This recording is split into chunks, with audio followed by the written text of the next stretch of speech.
buka dengan sumpahnya was-sama'i wat-tariq. Was-sama'i wat-tariq. Demi langit dan yang datang pada malam hari. Sudah berulang-ulang kita sampaikan Allah sering bersumpah dengan as-sama karena dia adalah akbarul makhluqat, makhluk terbesar yang dilihat, yang bisa kita lihat. Yang paling besar yang bisa kita lihat di alam semesta ini hanyalah langit dan bisa dilihat dari segala penjuru dimanapun manusia berada, dia bisa melihat apa? Langit dan setiap saat dia bisa lihat. Ya. Matahari hanya dilihat di siang hari, rembulan dilihat di malam hari. Kalau langit setiap saat dia bisa lihat. Siang, malam, pagi selalu kelihatan. Makanya sering Allah bersumpah dengan as-sama demi langit. Kemudian at-tariq, at-tariq itu artinya yang datang di malam hari, al-ityan bil lail, datang di malam hari. Ini jelaskan oleh Ibnu Katsir makna dari at-tariq. Ya, seperti dalam hadis disebutkan kata Nabi sallallahu alaihi wasallam, "Idza qadima ahadukum lailan fala ya'tiyanna ahlahu turuqan hatta tastahiddal mughibatu wa tamtasita asy-sya'ithah." Kata Nabi, jika salah seorang dari kalian datang di malam hari, maka jangan dia ketuk pintu masuk ke rumah, jangan dia masuk ke rumah. Fala ya'tiyanna ahlahu turuqan, artinya jangan dia datang ke rumahnya di malam hari. Di zaman dahulu, kalau orang safar, belum ada WA, belum ada telepon, ya. Maka seorang kalau pulang malam hari jangan pulang ke rumah, tidak boleh. Ke masjid aja tidur ya. Nanti pagi hari baru dia pulang. Rasulullah melarang seorang pulang safar malam-malam kemudian langsung ngetuk pintu istrinya. Ya. Kenapa? Karena Nabi mengatakan hatta tastahiddal maghibah, agar istri yang ditinggal lama itu suaminya bersafar bisa bersih-bersih. Al-istihdad itu mencukur bulu kemaluan. Wa tamtashita sya'itha, agar wanita yang ditinggal lama istrinya rambutnya semerawut bisa menyisir rambutnya.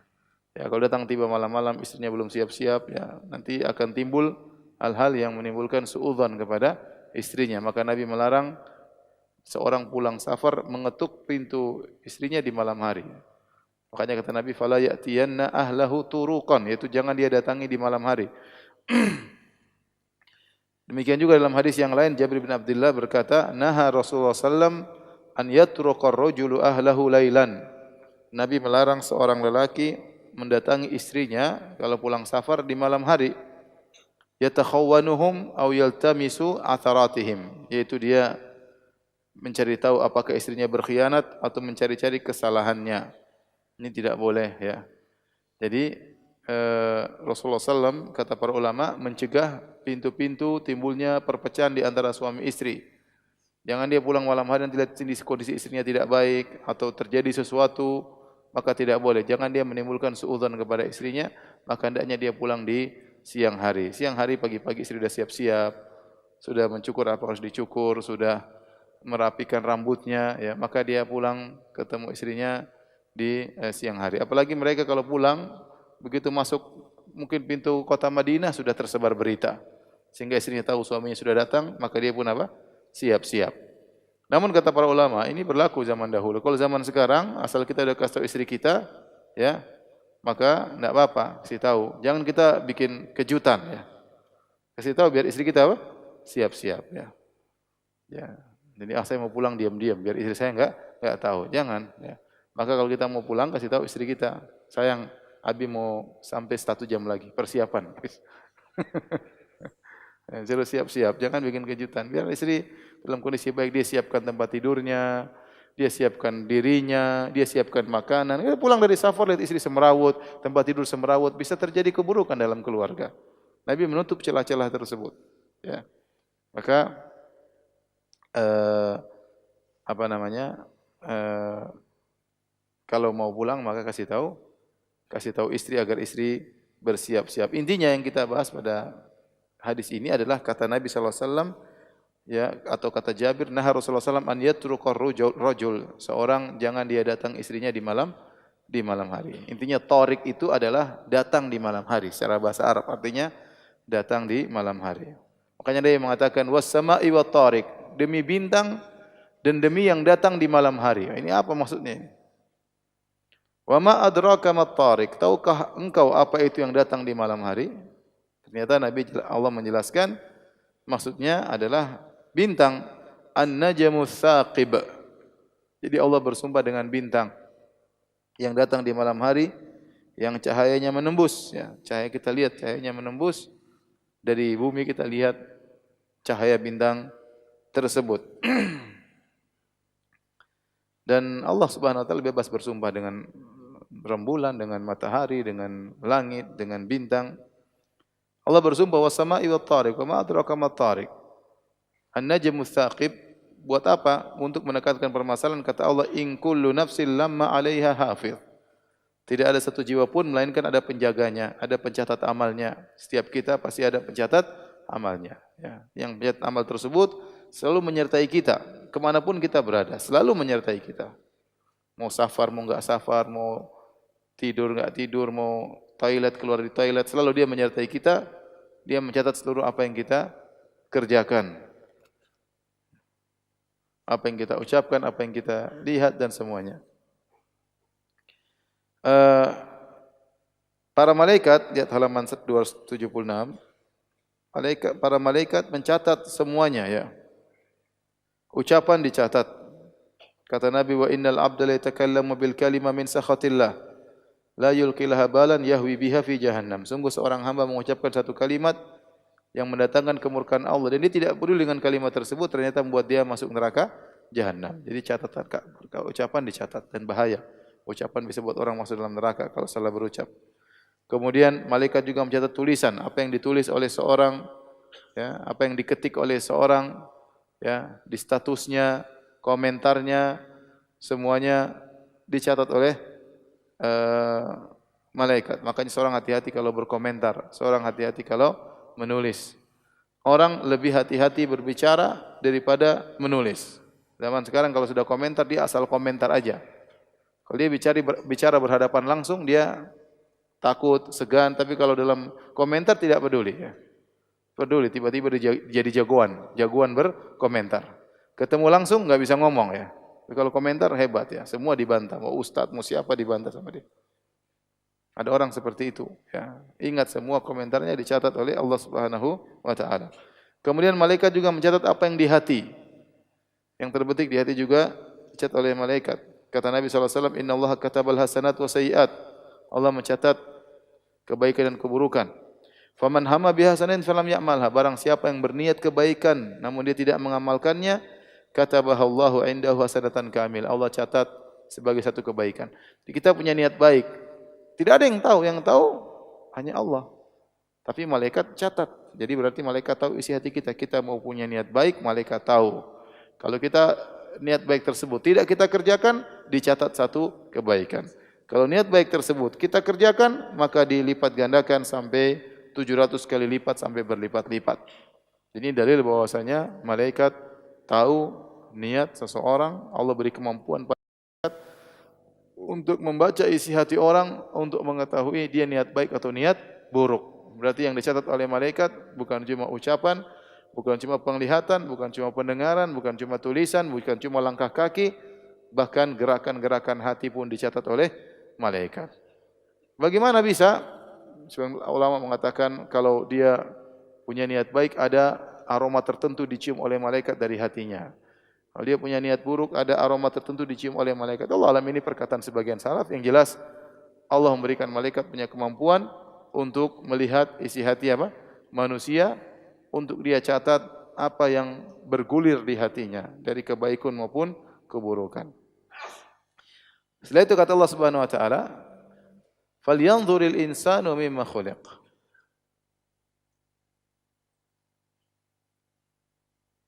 Hendaknya manusia melihat, merenungkan dari mana dia diciptakan. Khuliqa mimma indafiq. Diciptakan dari air yang terpancar, yaitu air mani. Bedanya air mani dengan yang lainnya, air mani terpancar. Ya. Adapun air madhi, air yang keluar tatkala seorang merasakan kelezatan, tatkala syahwat, tetapi tidak terpancar, tidak terjadi futur, tidak terjadi ejakulasi. Itu namanya air madhi. Bedanya kalau air mani, mimma indafiq, air yang terpancar. yakhruju min baini sulbi wat tara'ib, yang keluar di antara tulang sulbi laki-laki dan tulang dada perempuan. Di sini Allah suruh kita renungkan, kita terbuat dari apa? Dari air yang terpancar. Dalam ayat yang lain kata Allah, mimma immahin, dari air yang terhina. Alam nakhluqukum mimma immahin, bukankah kami telah menciptakan kalian dari air yang hina? Maka seorang jangan sombong, ya. Kata Hasan Al-Basri, bagaimana bisa sombong orang yang keluar dari jalur air kencing sebanyak 2 kali? Bagaimana Anda sombong? Anda terbuat dari air mani yang hina dan Anda keluar dari jalur kencing 2 kali. Pertama, Anda keluar dari jalur kencing bapak Anda. Yang kedua tatkala Anda lahir, Anda keluar dari jalur kencing ibu Anda. Dan Anda asalnya terbuat dari air mani yang hina. Maka seorang jangan sombong, Allah suruh dia ingat tentang asal penciptaannya agar dia tidak angkuh. Mau sombong-sombong, ente dulu air mani. Ya. Ente keluar juga dari tempat yang kotor 2 kali. Ya. Makanya ada seorang pernah bangga di hadapan ulama, dia mengatakan, tidak tahukah engkau siapa saya? Kata ulama tersebut, saya tahu. Engkau adalah seorang yang keluar dari kemaluan 2 kali. Ya, berasal dari air yang hina. Dan sekarang dalam perutmu ada kotoran. Itulah hakikat dirimu. Ya. Maka seorang jangan apa? Jangan sombong, jangan angkuh. Allah ingatkan tentang asal muasalnya. Karena seorang, oh saya dulu kakek saya raja, ya. Kakek saya darah biru, ya. Saya pun darah biru, ya. Iya, semuanya darah biru, tapi semuanya dari air mani, ya. Saya keturunan raja, ya. Rajanya masih ada, rajanya sudah enggak ada. Kerajaannya sudah hancur. Masih sombong, ya. Baik.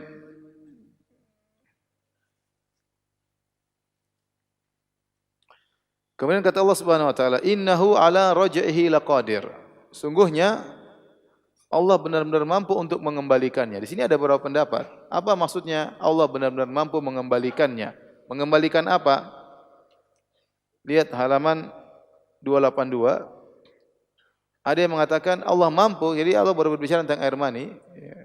Khuliqa mimma indafiq. Allah menciptakan manusia dari air yang terpancar. Innahu ala raj'ihi laqadir. Sungguhnya Allah mampu untuk mengembalikannya. Ada yang mengatakan mengembalikan air mani yang sudah keluar bisa masuk lagi. Itu kalau kita mustahil, sudah keluar gimana masuk lagi? Sama kata orang kalau air susu sudah keluar dari puting seorang wanita, tidak bakalan masuk kembali. Tapi kalau Allah berkehendak bisa masuk kembali. Jadi dia mengatakan innahu ala raj'ihi laqadir, maksudnya Allah mampu mengembalikan air mani yang sudah keluar masuk kembali. Pendapat yang kedua mengatakan Allah mampu mengembalikan manusia yang sudah jadi makhluk yang manusia sempurna bisa kembali lagi jadi air mani. Allah mampu. Allah setel mundur, kembali lagi air mani. Bisa. Kalau Allah mau, Allah mampu. Itu tafsiran yang kedua. Tafsiran yang ketiga, Allah mampu mengembalikan manusia dari kondisi tua kepada kondisi muda, dari muda kepada kondisi anak-anak. Dan yang keempat, innahu ala raj'ihi laqadir, yaitu Allah mampu membangkitkan dia setelah matinya. Dan ini yang benar, yang lebih pas dengan konteks ayat. Tafsiran keempat, Allah mampu membangkitkan dia setelah dia meninggal dunia dan sangat mudah. Ya.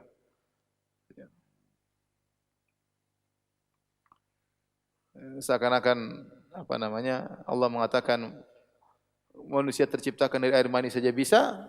Ya, apalagi sudah pernah ada, kemudian menjadi tulang belulang, mengembalikan dia lebih mudah menurut pakar, tapi bagi Allah sama saja.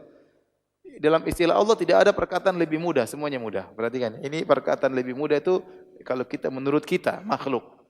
Ya, kalau di sisi Allah tidak ada yang lebih mudah, semuanya apa? Mudah. Ya. Jadi sekarang Allah kasih logika, antum aja yang dahulunya air mani bisa aku ciptakan. Ya.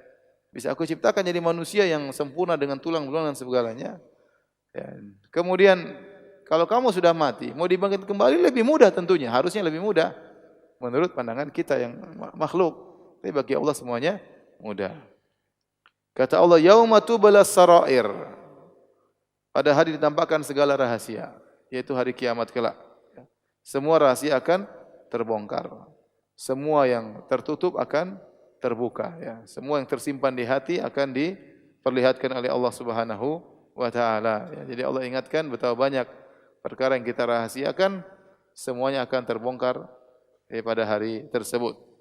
Kata Allah, "Fama lahu min quwwati wala nasir." Maka sekali-sekali tidak ada bagi manusia suatu kekuatan pun dan tidak ada seorang penolong pun. Kalau seorang sudah dibangkitkan, tidak ada yang bisa menolongnya kecuali amal solehnya. Kecuali amal solehnya. Makanya kata Allah, فَإِذَا نُفِخَ فِي الصُّورِ فَلَا أَنْسَابَ بَيْنَهُمْ. Ya, dan tatkala ditiupkan sangkakala maka tidak ada nasab-nasab lagi, enggak ada hubungan ayah, anak, ibu, enggak ada. Masing-masing urusan dia sendiri-sendiri. Ini hukum asal. Nanti ada namanya syafaat, seperti kita pernah bahas dalam kitab tauhid, syafaat ayah mungkin beri syafaat pada anaknya, anak memberi syafaat kepada bapaknya, suami beri syafaat kepada istrinya, seorang beri syafaat kepada kawannya, kepada temannya. Itu urusan belakangan. Yang pertama yang bisa menolong Anda hanyalah amal saleh. Makanya Nabi SAW berkata, "Ya Fatimatu bintu Muhammadin, salini min mali ma syi'ti la ugni anki minallahi syai'a." Wahai Fatimah, putrinya Muhammad, mintalah harta dariku, aku akan berikan, tapi aku tidak bisa tolong engkau sama sekali. Nabi yang bilang, "Wahai ya Safiyatu ammatu Rasulillah, wahai Safiyah bibinya Nabi, ya la ugni anki minallahi syai'a, anki di nafsak, selamatkanlah dirimu, aku tidak bisa menolongmu." Ya Al-Abbas ammu Rasulillah, wahai Abbas bin Abdul Muthalib, paman Muhammad, angkid nafsak, selamatkanlah dirimu, la ugni anka minallahi syai'a, aku tidak bisa menolong engkau sama sekali. Saya hanya bisa nyambung silaturahmi, saya tidak bisa tolong kalian, kata Nabi sallallahu alaihi wasallam. Oleh karenanya, perkara yang bisa langsung menolong seorang adalah amal solehnya langsung. Al-Quran jadi syafaat baginya, sedekah memberi syafaat baginya, makanya puasa menjadi syafaat baginya, amal soleh menjadi syafaat baginya tatkala di alam barzakh. Sebagaimana pernah saya jelaskan, ya, bagi seorang masuk alam barzakh maka amal solehnya datang dalam bentuk seorang laki yang tampan, yang harum, yang menyenangkan dilihat. Dia bertanya, "Man anta? Siapa engkau?"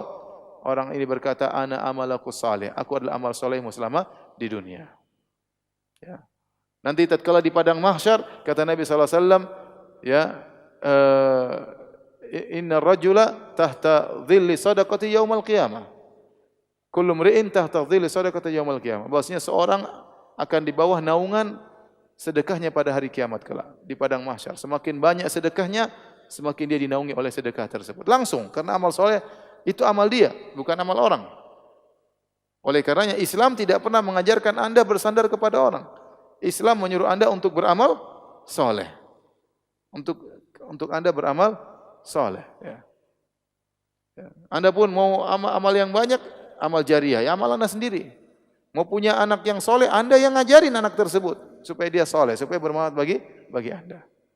Tidak ada kemudian Islam mengajarkan Anda bergantung kepada guru Anda bergantung sama tetangga Anda. Dari mana? Enggak ada. Tenang aja. Yang penting ente berguru sama dia, tidak ada begitu. Enggak ada. Makanya kalau ada ajaran ngobrol surga tanpa amal soleh itu ajaran sesat. Apapun. Oh tenang aja, kalau kamu begini nanti jamin masuk surga. Kamu jadi murid saya, jamin masuk surga. Enggak ada seperti itu. Kamu foto sama saya, jamin masuk surga. Enggak ada. Dulu saya pernah pergi suatu kampung, mereka bilang gitu. Jadi foto sama kiai bayar. Jadi kalau agak jauh berapa juta, kalau dekat berapa juta, bergandengan berapa juta, ya mengerikan. Islam mengajarkan Anda mau selamat, amal Anda sendiri. Ya, kalau Nasrani mau percaya sama Yesus, selesai ya. Dosa selesai. Yang penting Yesus sudah menebus. Selesai. Islam enggak. Ente harus beramal soleh sendiri. Ya. Makanya kata Allah Subhanahu Wa Taala, ya, wa ma lahu min quwwatin wala nasir. Tidak ada kekuatan, tidak ada penolong yang bisa menolongnya. Adapun syafaat itu urusan kedua. Seorang bisa dapat syafaat, bisa juga tidak. Ya, apakah yang memberi syafaat tergerak hatinya memberi syafaat? Apakah dia berani minta izin sama Allah? Ya Allah, izinkanlah aku untuk beri syafaat kepada si fulan di antara sekian banyak orang. Anda nomor berapa mau dikasih syafaat? Ya, mungkin dia mau ke syafaat bapaknya dulu, ibunya dulu. Anda dapat kebagian enggak tahu. Kalaupun dia memberi syafaat, dia minta izin, apakah dikasih izin atau tidak? Juga enggak tahu. Dalam hadis-hadis disebutkan betapa banyak orang dapat syafaat setelah mereka masuk neraka baru dapat syafaat. Setelah disiksa baru kemudian kawan-kawan yang beri syafaat. Kapan dapat syafaat? Setelah masuk neraka. Repot. Oleh karena jangan pernah berharap sama orang. Yang bisa menolong Anda adalah amal soleh Anda dengan izin Allah Subhanahu wa taala. Kemudian kata Allah Subhanahu wa taala, "Was-sama'i dzatir raja." Demi langit yang mengandung hujan, mengembalikan air dari langit turun ke bawah ya. Air diangkat, kemudian makanya Allah menamakan ar-raja kembali. Seakan-akan air tersebut berasal dari bawah kembali lagi, dan ini menguatkan secara ilmu fisika bahwasanya air hujan itu dari bawah kemudian dikumpulkan di awan kemudian menguap naik kemudian kembali lagi ke bawah. Wal ardi dzati sada, demi bumi yang mempunyai tumbuh-tumbuhan. As-sada itu artinya tasyaqquk, terbelah. Ini Allah mengatakan betapa banyak tumbuhan biji-bijian yang lemah ya, namun begitu dia tumbuh dengan batangnya yang sangat halus, namun dia bisa menembus tunas itu apa kan? Tunas itu kan kalau kita giniin patah kan gampang. Dia bukan keluar kawat ya. Kemudian biji keluar kawat, dia bukan keluar kawat. Suatu yang sangat lembut tapi dia bisa belah tanah. Dia bisa belah tanah. Yang belah siapa? Allah Subhanahu wa taala. Kata Allah, innahu laqaulun fasal. Sungguhnya Al-Quran itu adalah fasal, pembeda, pemisah antara hak dan batil. Wa ma huwa bil hazal, dan dia bukanlah senda gurau ya. Sebagaimana perkataan orang kafir mengatakan Al-Quran asatirul awalin, dongeng orang-orang terdahulu. Kata Allah, innahum yakiduna kaida. Sungguhnya orang-orang kafir itu merencanakan tipu daya yang jahat dengan sebenar-benarnya. Wa akidu kaida. Dan aku juga mempunyai rencana jahat untuk orang yang jahat. Jadi ini sering Allah sebutkan dalam Al-Quran. Allah menyebutkan sifat buruk dalam rangka membantah buruk. Jadi dan itu pujian. Jadi kalau ada orang buat makar ya, kata Allah, wa makaru wa makarallah wallahu khairul makirin. Makar itu maknanya buruk, yaitu merencanakan keburukan, namanya makar dalam bahasa Arab. Tapi kata Allah, wa makaru, mereka bikin makar, Allah juga bikin makar bagi mereka. Ini namanya sifat kalau disendirikan buruk. Orang yang bilang tukang bikin makar, jelek. Tapi kalau dia bisa membalas makar orang yang bikin makar, ini orang hebat. Nah, Allah Subhanahu wa taala disifati Allah membuat makar kepada pembuat makar ya. Jangan kita bilang Allah tukang makar, enggak boleh. Tapi kita bilang Allah mampu membalas makarnya orang yang buat makar ya. Seperti tadi, innahum yakiduna kaida, mereka punya rencana jahat. Allah mampu balas rencana jahat mereka dengan rencana Allah yang lebih hebat daripada rencana mereka. Kata Allah, famahilil kafirin amhilhum ruwaida. Berilah tangguh kepada orang kafir itu ya barang sebentar, habis dah ya. Jadi mereka diberi tangguh, mungkin tidak diadab di dunia, tapi mereka akan diadab di akhirat. Ini saja surat At-Tariq. Yang bisa jawab pertanyaan dikasih hadiah. Pertama buat bapak-bapak, bukunya ditutup, nggak boleh dibuka. Nyontek. Sudah? Siapa yang bisa sebutkan dalam hadis yang menjelaskan tentang makna tariq? Silakan. Mana ini mic-nya? Enggak ada.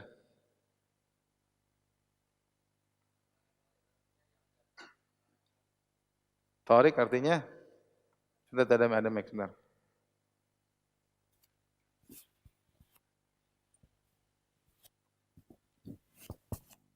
Mana torik artinya yang datang di malam hari. Ya, kaitannya dengan hadis Nabi bilang bagaimana? Idza qudima ahadukum lailan falayatina ahlahu turuqan. Artinya apabila kalian datang dari perjalanan di malam hari, janganlah datangi istrinya. Jangan datang. Iya, jangan pulang. Jangan pulang. Suruh tidur di mana? Di masjid.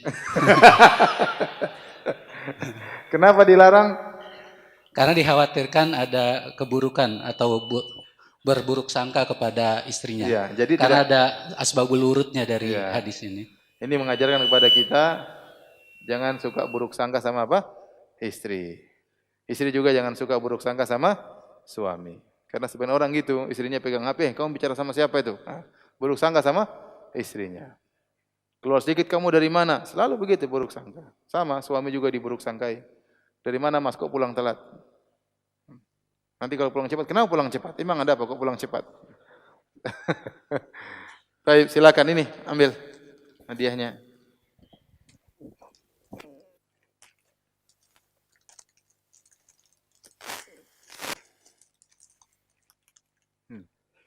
Oh, akhwat. Hah? Mau buat akhwat? Yang buat ikhwan kecil ya? Ini ada yang besar. Kecil semua, sarung kan. Ikhwan. Ya udahlah, terima takdirnya. Ya. Ya. Yang akhwat, eh, kata Allah Subhanahu wa taala, "Innahu ala raj'ihi laqadir." Sungguhnya Allah mampu untuk mengembalikannya. Ada 4 pendapat di situ. Sebutkan 3. Akhwat, akhwat.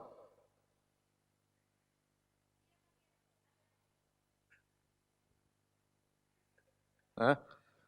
Ada? Ya udah.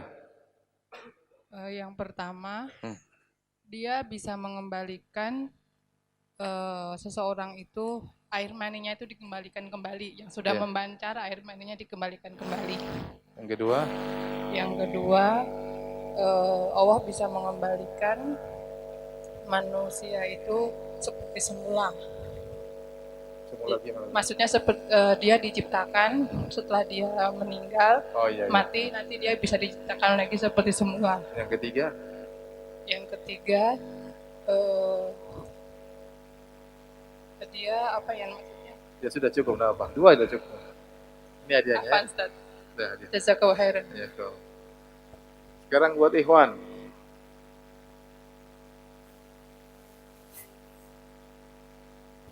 Apa bedanya apa maksudnya mimma indafiq?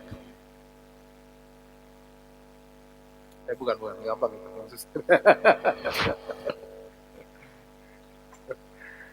Tadi saya sebutkan athar, ada orang kaya bilang sama seorang ulama, "Tahukah kamu siapa saya?" Apa jawabannya? Hah? Cobain. Apa jawabannya? Kasih mic. Kata ulama itu, kamu adalah seorang yang keluar dari mani. Udah gue dari mani. Ulang, gimana? Itu nanti diketawain sama orang kaya tadi. Ah, ente ulama bahlul ente. Gimana? Kata seorang yang sombong itu, tahukah kamu siapa saya? Dan jawab seorang ulama, saya tahu bahwa kamu asalnya keluar dari air mani. Kamu berasal dari air mani, air yang hina. Terus keluar dari yang jangan ajarin. Coba keluar dari air yang hina. Terus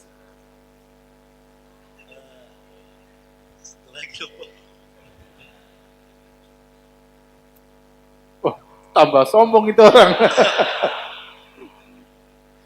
Ini ambil ini.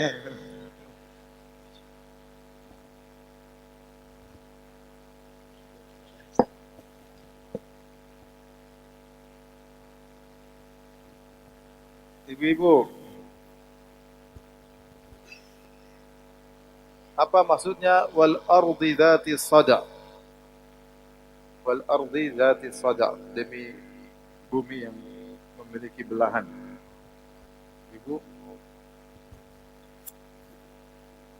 bahwasanya tunas yang begitu lemah mampu menembus tanah dengan kehendak Allah. Masya Allah.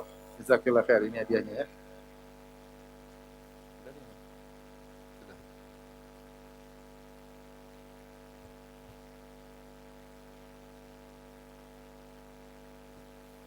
Sudah.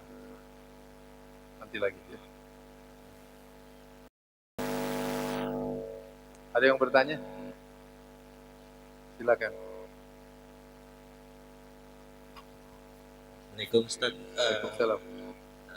Terkait pertanyaan tentang puasa, halo, tentang puasa wanita yang menyusui, kan ada pendapat yang boleh, ada 4 pendapat. Yang saya maksudkan di sini pertanyaannya adalah, kan ada haknya anak untuk bisa menyusui ibu dari puting ibunya secara langsung. Bagaimana dengan hukum kalau misalnya si ibu itu berniat puasa Ramadan tapi si anak dipompa susunya gitu dari tidak disusui secara langsung. Oh gitu. Menzalimi anak enggak?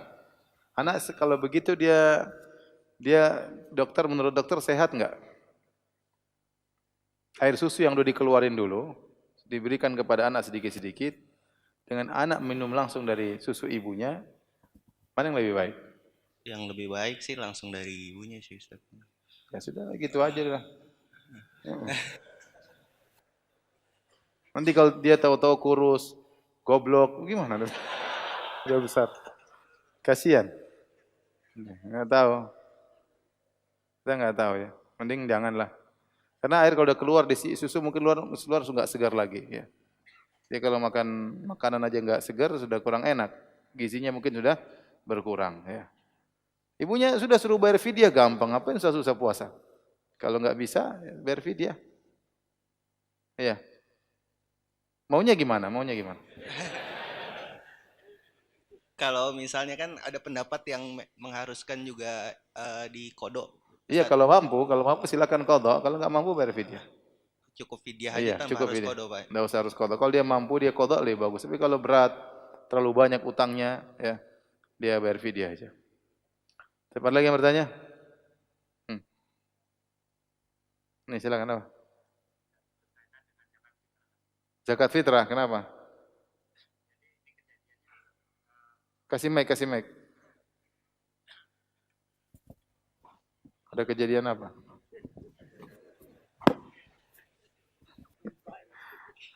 Jadi berkaitan dengan zakat fitrah. Jadi kejadiannya ini menimpa saya sendiri gitu. Oh gitu. Oh. Jadi ini pengalaman pas kemarin ini ceritanya mungkin karena tahun lalu. Enggak, sekarang beberapa hari yang lalu gitu. Jadi karena semangatnya ingin segera menunaikan zakat fitrah, jadi kita udah langsung naker 3 kilo, udah langsung kita kasihin ke tetangga yang menurut kita layak lah untuk menerima zakat fitrah ini. Ini kan belum sampai batas akhir Ramadan ini. Dia boleh 2-3 hari sebelum Ramadan. Tanggal 27 udah boleh. 27, 28, 29, 30. Tanggal 28 lah kalau mau bayar apa? Zakat. Menjelang Lebaran. Para ulama memberi rukhsah sehari, 2 hari atau 3 hari sebelum apa? Lebaran. Kamu kasihnya kapan? Seminggu lalu? 3 hari yang lalu. Oh, 2 hari yang lalu. Ya udah ulang lagi, lebih bagus. Diambil lagi apa gimana, Tak? Jangan. Edukasi diambil lagi, jangan. Kamu udah punya uang? Ada. Kalau nggak punya uang, saya kasih zakat fitrah kamu. Kalau ada beli lagi aja, sedekah. Kasih yang lain ya. Satu lagi. Satu aja yang lain, gantian. Nanti banyak kejadian.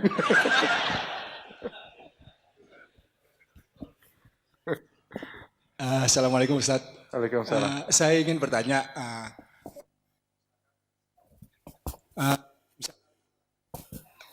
Udah misalnya aja dah, bonus bagi.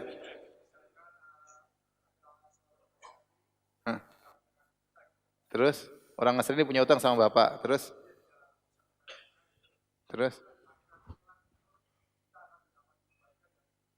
enggak ada, dia kebaikan apa muka sama antum? Dia enggak punya kebaikan.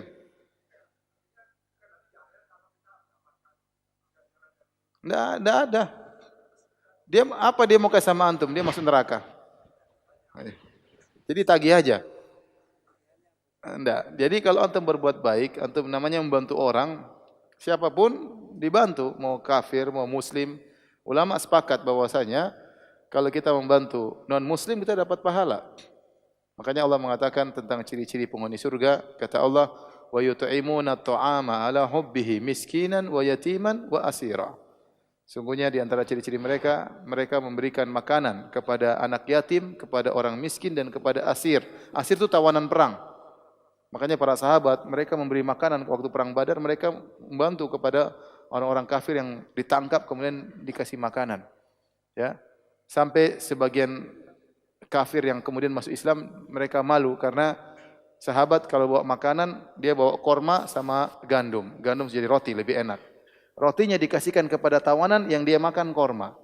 Sampai tawanan itu merasa malu. Gini yang kita ini ditawan, kafir, waktu tibanya makan, kita yang makan roti, dia yang makan apa? Korma. Mereka mengamalkan ayat itu. Ya. Jadi kalau antum ada orang Nasrani misalnya punya utang enggak bisa bayar, kalau antum ikhlas, kalian antum dapat pahala. Tapi kalau antum enggak ikhlas, antum di akhirat, tidak ada kebaikan yang dia mau sama antum karena dia neraka. Tapi mungkin ada keburukan antum yang di-offer ke dia sehingga siksaan dia semakin apa? Pedih, ya. Allah alam bisawab. Sudah demikian saja. Subhanakallah bihamdik asyhadu an la ilaha illa anta astaghfiruka wa atubu ilaik. Assalamualaikum warahmatullahi wabarakatuh.